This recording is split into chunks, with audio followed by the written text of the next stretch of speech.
자, 학생 여러분, 안녕하세요. 오늘은 19차 시 알고리즘의 설계에 대해서 이제 진행해 보겠습니다. 교과서 102페이지 펴주세요. 알고리즘 102페이지 찾았습니까? 우리가 원격으로 수업을 쭉 진행하다 보니까 이제 교과서도 중반기를 넘어서 이제 그 뒤쪽으로 쭉 진행이 되고 있습니다. 그 뒷부분에 보면은 또 피지컬 컴퓨팅이 있어서 그거는 이제 이론 수업이 거의 없이 바로 실습을 진행할 거고요. 우리가 이 알고리즘에 대해서 한번 그 교과서를 보면서 또 한번 보도록 하겠습니다. 교과서 102페이지 보면은 알고리즘이라고 있습니다. 알고리즘. 자, 103페이지 보세요. 알고리즘이 도대체 무엇이냐? 자, 이제 그에 대해서 한번 우리가 공부해 보도록 하겠습니다. 자, 이번 시간은 알고리즘의 설계. 자, 이렇게 무슨 일을 할 적에 어떻게 그 일을 갖다 진행해야 될 것인가? 그런 것을 쭉 한번 구상해 보는 것이 바로 알고리즘이 되겠습니다. 어떻게 문제를 해결할 것인가? 그러한 구조를 한번 짜보는 것이 바로 알고리즘이 되겠습니다. 자, 이번 시간의 학습 목표는 순차구조, 선택구조, 반복구조 등의 제어구조를 이해하여 구분할 수 있다. 그리고 제어구조를 활용하여 논리적이고 효율적인 알고리즘을 설계할 수 있다. 이렇게 정해보았습니다. 자, 교과서 103페이지 우리가 그 알고리즘의 이해 있죠? 이 부분 이제 줄을 좀 긋겠습니다. 자, 교과서에 103페이지 보면은 알고리즘이라고 빨간색으로 있습니다. 그 밑에 좀 보면은 그 끝에 보면 일상생활에서 이루어지는 규칙에 따른 절차나 과정 등을 모두 알고리즘이라고 할 수 있다. 알고리즘이란 문제를 해결하기 위해 명확히 정의된 유한계의 규칙과 절차의 모임이다. 이렇게 되어 있습니다. 이 부분을 쭉 좀 꺼주세요. 자, 이 부분을 줄을 쭉 꺼주세요. 문제를 해결하기 위해 명확히 정의된 유한계의 규칙과 절차의 모임을 알고리즘이라고 합니다. 자, 오른쪽에 또 그 한번 동그라미 쳐주세요. 알고리즘 조그만 글씨가 있죠. 조그만 글씨. 알고리즘의 효율성에 따라 같은 결과를 구하는 문제 사이에서도 시간이나 수행의 용이함에 큰 차이가 날 수가 있다. 이렇게 되어 있습니다.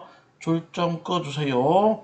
그리고 교과서 103페이지에 끝에서 둘째 줄에 보면은 알고리즘은 컴퓨터로 문제를 해결하려는 경우 프로그램을 작성하는데 중요한 기초 요소가 된다. 이렇게 되어 있습니다. 줄 좀 꺼주세요. 자, 교과서 103페이지에 보면은 알고리즘 설계라고 이렇게 쭉 되어 있습니다. 자, 알고리즘 설계. 문제를 해결하기 위해서 현재 상태로부터 목표 상태에 이르기 위해 어떤 작업을 순서로 적용하여 수행할지를 규정하는 작업이다. 자, 이것을 알고리즘 설계라고 합니다. 자, 줄 껐죠? 자, 알고리즘의 이해. 자, 우리가 줄 것 내용입니다. 알고리즘은 컴퓨터로 문제를 해결하는 경우 프로그램을 작성하는데 중요한 기초 요소가 된다. 조금 전에 103페이지의 끝에서 둘째 줄 건 그 내용입니다. 줄 좀 꺼주고 우리가 나중에 PPT로 요점 정리 작성할 때 이 부분을 가지고 작성하면 되겠죠. 그 다음 생활 속의 알고리즘. 그 밑에 보니까 103페이지 보니까 라면을 끓이는 부분이 있습니다. 또 비상대표요령 이런 것들이 있습니다. 자, 비상대표할 적에 어떻게 하는 것이 가장 효율적이냐? 또 라면을 조리할 적에 어떻게 하는 것이 가장 맛있게 만들 수가 있느냐?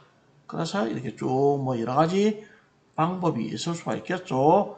어떤 사람은 뭐 스푼을 먼저 넣고 물을 끓인다. 어떤 사람은 뭐 면을 먼저 넣고 끓인다. 뭐 아니면은 물 끓기도 전에 면을부터 넣고 끓인다. 뭐 여러 가지 조리법이 있겠죠. 그런 각자의 취향대로 하면 되겠지만 요 알고리즘은 어떻게 하는 것이 가장 최적화된 효율성을 가질 수 있느냐 그것을 따지는 거예요. 자, 그러면 알고리즘의 조건. 자, 교과서 104페이지 보세요. 알고리즘의 조건 제일 위에 있습니다. 줄 좀 꺼주세요. 첫째 줄, 둘째 줄. 알고리즘은 입력, 출력, 명확성, 유한성, 수행 가능성의 5가지 조건을 갖춰야 한다. 이렇게 되어 있습니다. 줄 꺼주세요. 자, 첫 번째 교과서에 그림 3-9 알고리즘의 조건이라고 있습니다. 자, 첫 번째 뭐가 있습니까? 입력이 있습니다. 입력, 이 부분 쭉 꺼주세요. 문제 해결에 필요한 자료를 외부에서 입력받을 수 있다. 쭉 꺼주세요. 그 다음 요 입력받을 수 있다. 줄 다 껐겠죠. 요 부분. 그 다음 출력은 뭐냐? 또 줄 꺼주세요. 알고리즘에 규정된 규칙에 따라 수행된 수행된 후 산천물. 참 아웃풋이라면 간단할 건데 참 복잡하게 되네요. 아무튼 아웃풋 출력물이라고 할 수 있겠다. 이렇게 되어 있습니다. 자, 그래서 요 그림 보면은 현재 상태에 입력된 것이 알고리즘 상에서 목표 상태로 출력되는 그런 상태를 이렇게 쭉 그럼 어떤 조건이 필요하냐? 입력이 있어야지 출력이 되겠죠. 그 내용입니다. 그 다음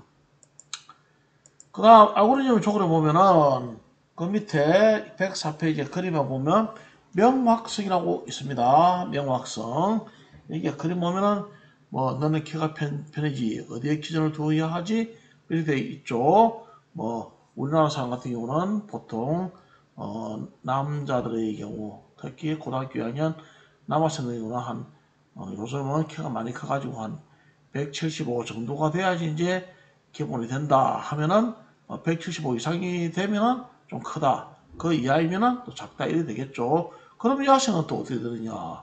여학생은 요즘 한 160 뭐 한 5쯤 되겠죠. 그래서 165보다 크면은 크고 작으면 작고 뭐 이렇게 되겠죠. 그래서 이게 명확성 보면은 줄 거 주세요. 알고리즘 각 단계의 문형은 모호하지 않고 명확해야 된다. 명확해야 된다.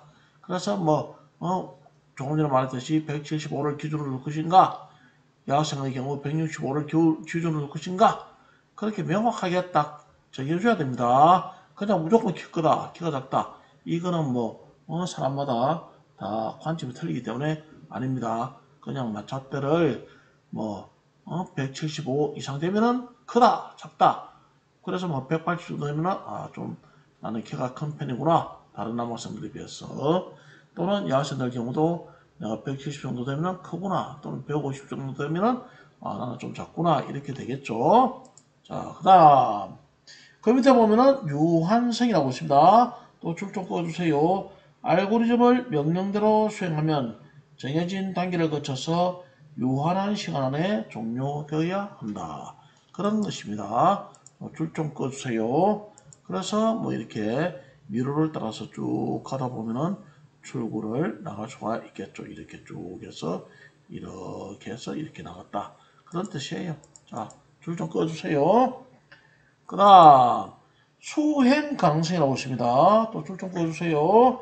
알고리즘은 각 단계가 반드시 실행 가능한 것이어야 한다. 줄 좀 딱 꺼주세요. 그래서 어떻게 풀어야 하지. 그래서 그 내용을 갖다가 뭐 이렇게 자기가 그것을 풀 수 있느냐 마느냐 그런 능력이 되느냐 안 되느냐 아무튼 가능한 것이어야 합니다. 자, 알고리즘의 설계 교과서 105페이지 알고리즘의 설계 첫째 줄 좀 보여주세요. 알고리즘의 설계는 구체적인 문제 해결 방안을 단계별로 만들어 가는 것 여기까지 줄 딱 꺼주세요.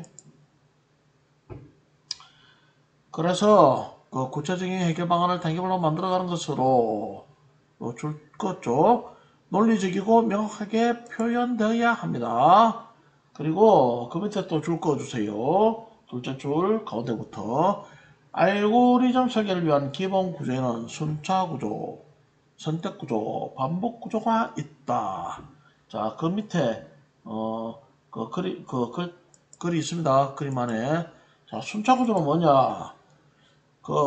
출처 꽂으세요. 순차 구조는 시간의 순서에 따라 차례대로 실행하는 구조이다. 이렇게 됐습니다. 그 밑에 악보가 쭉 있는데요. 이렇게 처음부터 시작해서만 순서대로 차례에 따라서 순차. 그래서 순서 차례에 따라서 쭉 끝까지 진행되는 그런 구조입니다. 요 그림은 24시에서 정보 24시에서 선생님하고 한번 이 부분 한번 그려보도록 하겠습니다. 자, 그 다음 선택구조. 또 105페이지에 두 번째 그림이 있습니다. 조건에 따라 실행 내용이 다르게 실행되는 구조이다. 줄 좀 꺼주세요. 그래서 요 역시도 이쪽 보면은 시작해가지고 쭉 진행하다가 두 번째 반복인가 하면은 아니다 하면은 다시 C로 가서 D로 해서 예 하면 끝나는 그런 것이 이렇게 반복돼서 이렇게 반복 구조가 되겠고 이렇게 선택하는 데서 선택 구조가 되겠습니다. 자, 선택 됐습니까? 자, 그 다음 밑에 보면은 요 반복 구조가 또 있습니다. 요 선택은 선택으로 이렇게 해서 예 아니요로 끝나지만은 반복은 계속해서 또 반복이 되겠죠. 지금 선택 구조는 여기 그림이 조금 잘못됐습니다. 잘못됐어요. 선택 구조는 여기에 선택 구조예요. 여기 지금 이제 그림이 지금 바뀌었네요. 이 부분은 선생님하고 그림을 그리면서 다시 한번 설명하겠습니다. 반복 구조는 줄 좀 꺼주세요. 조건에 따라 특정 부분을 반복하여 실행하는 구조이다. 그래서 이것이 반복 구조가 되겠습니다. 그 다음 알고리즘의 설계 전략. 방금 말한 여기 105페이지에 그림 3-10 악보로 살펴본 알고리즘의 구조. 요 그림은 다음 시간에 선생님하고 같이 한번 그려보도록 하겠습니다. 자, 그 다음은 보면은 설계 전략에 보면은 욕심쟁이 기법 이런 게 있습니다. 욕심쟁이 기법 여러분들 알고만 있으세요. 문제 해결을 위한 결정에서 그 당시 가장 최고라고 생각되는 것을 선택하여 진행함으로써 최종적인 해답에 도달하는 기법이다. 이렇게 쭉 되는 겁니다. 자, 동전의 개수를 최소화하기 위해서 어떻게 하느냐, 그 속도를 얼마나 작게 주느냐, 그런 내용이 되겠죠. 그래서 이렇게 줬다. 그런 겁니다. 자, 그래서 욕심쟁이법은 매 순간마다 가장 좋은 것을 먼저 선택하는 방법이다. 그런 거예요. 그다음 경우의 수 구하기. 경우의 수 구하기는 우리가 보면은 알고리즘 설계 전략에서 108페이지 그 내용이에요. 욕심쟁이 기법. 알겠습니까? 저를 딱 좀 꺼주고, 그 다음, 경우의 수 구하기. 경우의 수 구하기는 문제에서 해결 가능성이 있는 모든 방법을 나열한 다음, 문제가 요구하는 최선의 해결책을 선택하는 전략이다. 그래서 택배기사가 요걸 갖다가 어떻게 해서 쭉 갈 것인가, 그걸 갖다가 이제 선택하게 하는 그런 경로를 갖다가 하는 겁니다. 그래서 택배기사가 A, B, C, D, E를 갈 적에 최단 경로로 이런 모든 것을 한 번 간 곳을 또다시 가지 않고 그런 그 최단 경로를 선택하는 그런 방법, 그런 겁니다. 그래서 최단 경로는 경로 3이다. 이렇게 쭉 되어 있습니다.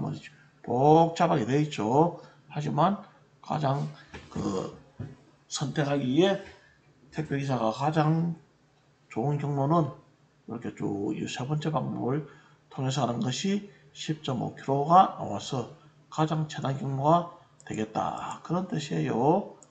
거꾸로 해결하기 또 있습니다.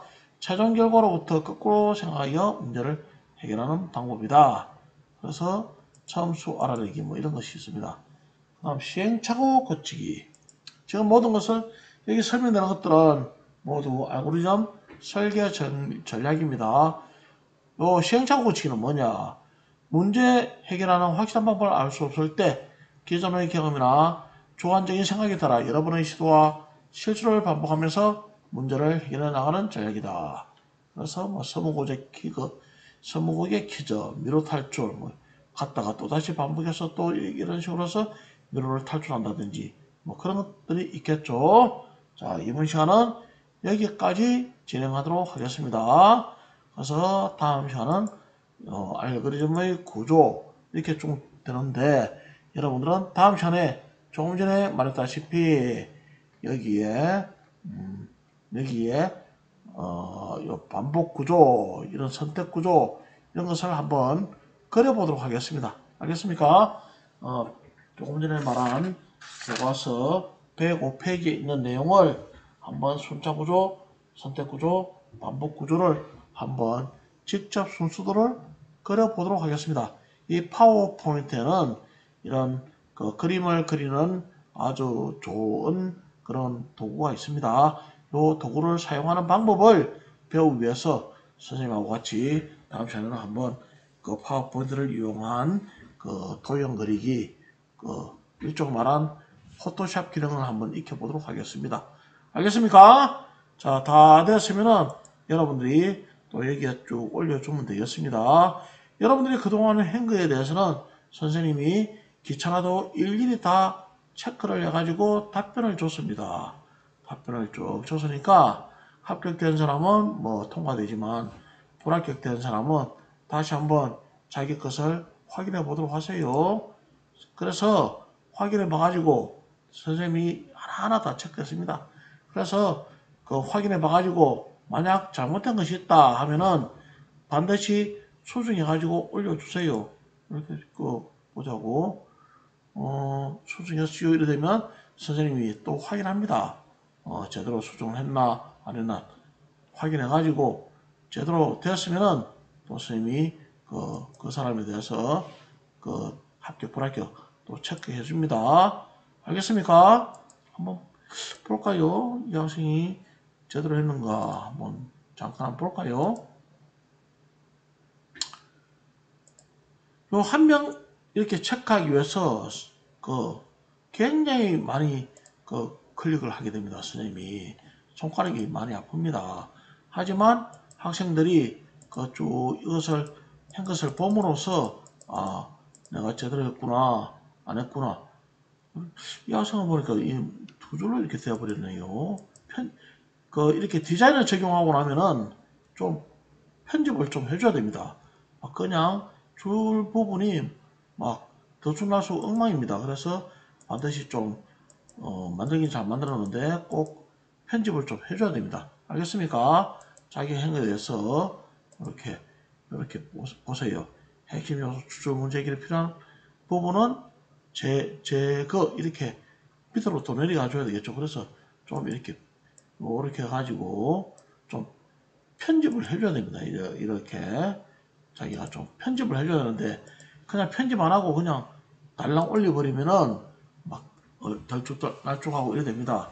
그래서 여러분들이 디자인 기분 좋게 적용했다고 끝낼 게 아니라 디자인을 적용했으면 반드시 글자가 뒤죽박죽 되진 않았는지 애니메이션은 제대로 되는지 한번 그런 것도 꼭 슬라이드 쇼를 통해 가지고 한번 보고 난 뒤에 이렇게 제출해야 됩니다. 그냥 글자 타이핑만 다 해서 그냥 올려버리면 안 됩니다. 알겠습니까? 자, 그래서 이번 시간은 이것으로 마치고 다음 시간은 선생님하고 같이 직접 이런 순수도 같은 것을 한번 그려보는 시간을 가지도록 하겠습니다. 자, 여러분 집에서 건강을 항상 유의하면서 다음에 또 우리가 다음 주에 또 학교에서 수업할지게 또 즐겁게 한번 또 만나보도록 하겠습니다.